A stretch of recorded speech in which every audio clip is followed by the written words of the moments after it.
ಮಾಡೋಣ. ಯಾಕಂತಂದರೆ ರೈತರು ಸಂಬಂಧಪಟ್ಟಂಥ ಕಾರ್ಯಕ್ರಮ ಇದು. ಕುಮಾರಸ್ವಾಮಿ ಹೆಸರು ತಗೊಂಡ್ರು, ಸಾಲ ಮನ್ನಾ ಮಾಡ್ತೀನಿ 1 ಲಕ್ಷದವರೆಗೆ ಸಾಲ ಮಾಡ್ತೀನಿ ಅಂತ ಹೆಸರು ತಗೊಂಡ್ರು. ಆದರೂ ನಾವು ಉಳಿಕೆ ಹಣ 500 ಚಿಲ್ಲರೆ ಕೋಟಿ ಅಲ್ಲ, 300 ಚಿಲ್ಲರೆ ಕೋಟಿ, 300 ಚಿಲ್ಲರೆ ಕೋಟಿಯನ್ನು ಮುಂದಿನ ದಿನಗಳಲ್ಲಿ ಅದನ್ನು ಚುತ್ತ ಮಾಡ್ತೀವಿ. ನಾನು ಮನ್ನಾ ಮಾಡಿದಂಥ ಪಟ್ಟಿ ಸ್ವಲ್ಪ ಹಣ ಉಳ್ಕೊಂಡಿತ್ತು, ಆ ಹಣನೂ ಕೂಡ ಮನ್ನಾ ಮಾಡ್ತಕ್ಕಂಥ ಆ ಹಣನೂ ಕೂಡ ತೀರಿಸ್ಕೊಟ್ಟಿದ್ದೇನೆ.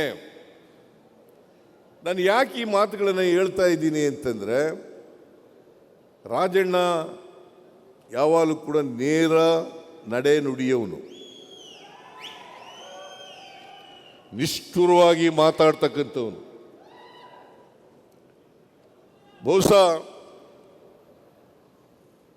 ಅದು ನೇರ ನಡೆ ನುಡಿ, ನಿಷ್ಠುರವಾಗಿ ಮಾತಾಡ್ತಕ್ಕಂಥದ್ದು ಅದು ಇದ್ರೆ ಅದು ಸ್ವಾಭಿಮಾನದ ಸಂಕೇತ.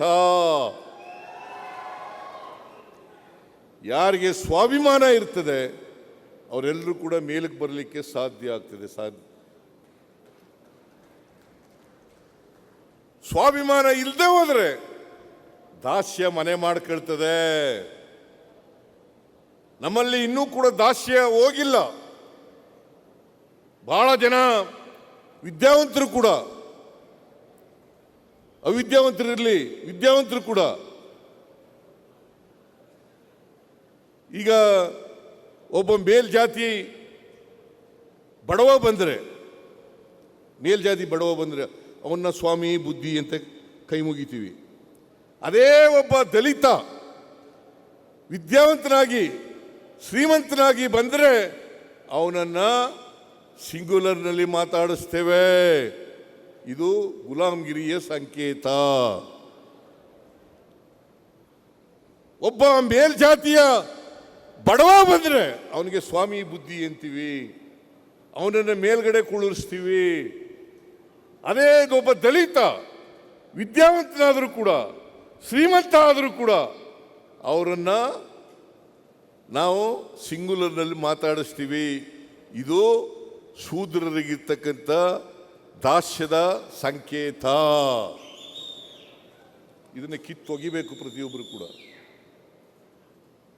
ಇದು ಕಿತ್ತು ಒಗೆದಿರೋದ್ರಿಲ್ಲೇನೆ ರಾಜಣ್ಣ ನಿಷ್ಠುರವಾಗಿ ಅದರಿಂದ ಏನೇ ಪರಿಣಾಮ ಆಗಲಿ ಆ ಪರಿಣಾಮವನ್ನು ಎದುರಿಸ್ತೀನಿ ಅಂತಕ್ಕಂಥ ಧೈರ್ಯ ಇರಬೇಕಾಗ್ತದೆ. ಯಾವುದೇ ಪರಿಣಾಮ ಅದರಿಂದ ಆಗ್ಬೋದು, ಕೆಟ್ಟದ್ದು ಆಗ್ಬೋದು, ಒಳ್ಳೆಯದು ಆಗ್ಬೋದು. ನನ್ನ ಪ್ರಕಾರ ಒಳ್ಳೆಯದಾಗ್ತದೆ. ನಾನು ಇವತ್ತಿನವರೆಗೆ ನನಗೆಲ್ಲ ಒಳ್ಳೆಯದೇ ಆಗಿದೆ, ನನಗೆ ಕೆಟ್ಟದ ಆಗೇ ಇಲ್ಲ, ರಾಜಣ್ಣನಿಗೂ ಆಗಿಲ್ಲ ಅಂತ ಅಂದ್ಕೊಂಡಿದ್ದೀನಿ. ಈಗ ರಾಜಣ್ಣ ನೋಡಿ, ರಿಸರ್ವ್ ಕಾನ್ಸ್ಟಿಟ್ಯೂನ್ಸಿಲಿ ಸ್ಪರ್ಧೆ ಮಾಡ್ತಾ ಇಲ್ಲ, ಎಸ್ಟಿಗೆ ರಿಸರ್ವ್ ಆಗಿದೆ, ಸ್ಥಾನಗಳಿದ್ದಾವೆ. 2008ರಲ್ಲಿ ರಿಸರ್ವ್ ಆಯಿತು, 2008ರಲ್ಲಿ ರಿಸರ್ವ್ ಆಯಿತು. ಅವರು ಸಾಮಾನ್ಯ ಕ್ಷೇತ್ರದಲ್ಲಿ ನಿಂತ್ಕೋತಾರೆ. ಈಗ 3 ಸಾರಿ MLA ಆಗಿರೋದು ಕೂಡ ಸಾಮಾನ್ಯ ಕ್ಷೇತ್ರದಿಂದ. ಸಾಮಾನ್ಯವಾಗಿ ಅವರು ST ಕ್ಷೇತ್ರದಲ್ಲಿ ರಿಸರ್ವ್ ಕಾನ್ಸ್ಟಿಟ್ಯೂನ್ಸಿಲಿ ನಿಂತ್ಕೋತಾರೆ. ಇವರು ಸಾಮಾನ್ಯ ಕ್ಷೇತ್ರದಿಂದ ಗೆದ್ದಿದ್ದಾರೆ. 2 ಸಾರಿ ಸೋತಿರ್ಬೋದು. ಗೆಲುವು ಸೋಲುಗಳು ರಾಜಕೀಯದಲ್ಲಿ ಸಾಮಾನ್ಯ. ಶ್ರೀಮತಿ ಇಂದಿರಾ ಗಾಂಧಿಯವರೇ ಸೋತರು. ಇಡೀ ದೇಶದ ಜನರನ್ನು ಗೆಲ್ಲಿಸ್ತಕ್ಕಂಥ ಶಕ್ತಿ ಇದ್ದಂಥ ಇಂದಿರಾ ಗಾಂಧಿಯವರೇ ಸೋತರು. ನಾನು ಸೋತಿದ್ದೀನಿ. ನಾನು 3 ಸಾರಿ ಸೋತಿದ್ದೀನಿ, ಅಲ್ಲ 4 ಸಾರಿ ಸೋತಿದ್ದೀನಿ. 9 ಸಾರಿ ಗೆದ್ದಿದ್ದೀನಿ. 4 ಸಾರಿ ಸೋತಿದ್ದೀನಿ, 9 ಸಾರಿ ಗೆದ್ದಿದ್ದೀನಿ. ಸೋಲು ಗೆಲುವುಗಳು ರಾಜಕೀಯದಲ್ಲಿ. ಆದರೆ ಸೋಲು ಗೆಲ್ಲಿ ನಾವು ಬದ್ಧತೆ ಇರ್ತಕ್ಕಂಥ ವಿಚಾರವನ್ನು, ನಂಬಿಕೆ ಇಟ್ಕೊಂಡಿರ್ತಕ್ಕಂಥ ವಿಚಾರವನ್ನು ಯಾವ ಕಾರಣಕ್ಕೂ ಕೂಡ ಮರಿಬಾರದು, ಯಾವ ಕಾರಣಕ್ಕೂ ಕೂಡ ವಿಚಲಿತರಾಗಬಾರದು. ಇದನ್ನು ನಾವು ಮಾಡಿದ್ರೇನೆ ನಾವು ರಾಜಕೀಯದಲ್ಲಿ ಇದ್ದದಕ್ಕೆ ಸಾರ್ಥಕ ಆಗ್ತದೆ. ನಮ್ಮ ಬದುಕು ಸಾರ್ಥಕ ಆಗ್ತದೆ. ನಾವು ಈ ಹುಟ್ಟು ಸಾವುಗಳಿರ್ತಾವಲ್ಲ, ಇವು ಇದ್ದೇ ಇರ್ತವೆ. ಇದು ಎಲ್ಲರೂ ಹುಟ್ಟಿದ ಮೇಲೆ ಸಾಯಲೇಬೇಕು. ಒಬ್ಬರು 70 ವರ್ಷ ಬದುಕ್ಬೋದು, ಒಬ್ಬರು 80 ವರ್ಷ ಬದುಕ್ಬೋದು, ಒಬ್ಬರು 100 ವರ್ಷ ಬದುಕ್ಬೋದು, ಒಬ್ಬರು 120 ವರ್ಷ ಬದುಕ್ಬೋದು.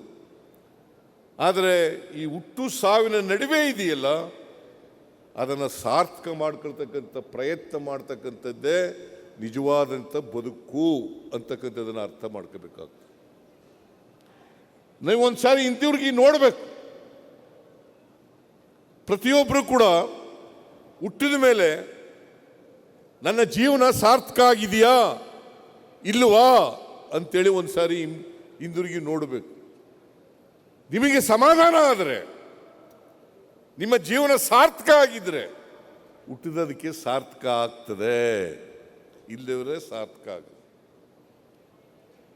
ಅಲ್ವಾ? ಅದನ್ನ ರಾಜಣ್ಣ ಅವರ ಜೀವನವನ್ನು ಸಾರ್ಥಕ ಮಾಡ್ಕೊಂಡಿದ್ದಾರೆ.